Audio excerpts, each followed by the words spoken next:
In this video, we are going to add an interface, and we are going to create a class that utilizes and implements that interface. Now, interfaces in C# provide a way to write flexible, reusable, and testable code by defining a contract that classes must follow without specifying how that behavior is implemented. They promote loose coupling, support dependency injection, and make unit testing easier by enabling mocking. Because C# doesn't allow multiple inheritance of classes, interfaces offer a safe way to achieve multiple inheritance of behavior, allowing a class to implement as many interfaces as needed. Overall, if we think about interfaces, they help create clear, scalable, and maintainable applications that can easily adapt as requirements evolve. Now, one of the things that we are going to be doing with our interface when we create it, it's going to be a little bit of an overkill, but if we think about from the standpoint of our repository class that we've dealt with and those CRUD operations, we could very easily create an interface for our repository, maybe call it iRepository, which is going to have an add, an update, delete, and then also, retrieving of the data as well. That's going to be something that we would want to potentially do for any time that we're accessing the database. We could create that interface and make sure that any repository that we create then would implement that interface, which would then give us that standardization that everything is always going to implement those methods. So that's going to be one of the things, the examples that is a little bit more meaningful than the one that we're actually going to be running through today. But we're going to go through the mechanics of how we can do that. It's pretty simple. We're going to come into our models class and we're going to create an interface that is going to be iQuizProvider. Typically, when we create our interfaces, we start them with I to indicate that that's an interface. We can look at that name and understand immediately that that is an interface.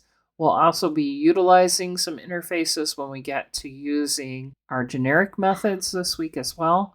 But in this case, we're going to add a new item.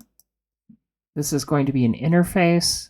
If we mess up when we select class, we can just always change it to an interface. It's pretty easy to do that. The class keyword just changes to interface, and we need to name it using the I. And this is going to be quiz provider. Now, it's not required that you use the I, but that is the standard naming convention for interfaces. So ours is going to be iQuizProvider. We're going to go ahead and add that. Notice that we have interface as the keyword instead of class. We're going to make this public, and we are going to essentially define the method that we want implemented in any class. Now, in this case, we are just going to make it pretty simple. This is going to be a list of quiz questions that we want returned. And then we're going to give it the method name, and it's suggesting get questions, so we'll go ahead and take that. Now notice we don't need to put any type of access modifier here because it automatically assumes that it's going to be public. We just put in the type, and then we also put in the method name. We don't implement any logic in our interface. We're going to go ahead and save this and then go into our models class, and here we are going to add a new item.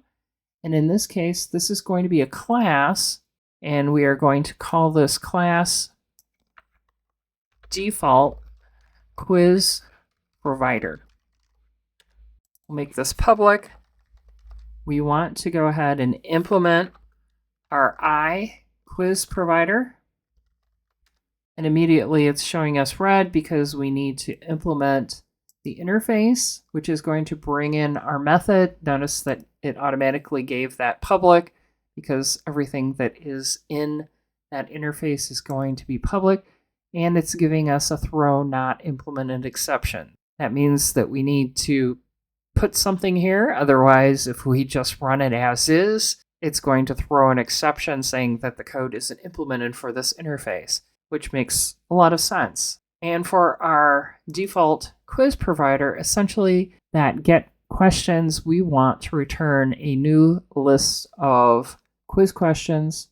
So we're going to go ahead and return new list of quiz question. And here we're going to put in curly braces and a semicolon. And then if we go back to our code solution starter, we have a series of questions that we are going to add, paste in.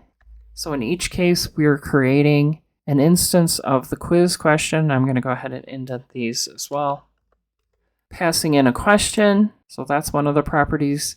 And answers is a list of string, so it's going to have some answers, and then it's going to have the index of the correct answer. So we're going to be creating that and returning that. Now that we have it defined, we want to switch over to our quiz view XAML.cs. And if we go up to the very top, here we need to go ahead and do a quick actions and use the models. Once we do that, then that's going to resolve the issues there. We also are going to need to put in a read-only iQuiz provider, and we're going to call this underscore quiz provider. And this is going to be equal to the new default quiz provider. And down here in our constructor, we want to go ahead and update the constructor to utilize that provider. And we're going to start by adding our binding context to make sure that we have that. And we're going to set this to this. And then we have questions at the very top. And this is going to be a new observable collection. And what we want to put in here for our new observable collection is we have our underscore provider, quiz provider, and we want to get our questions.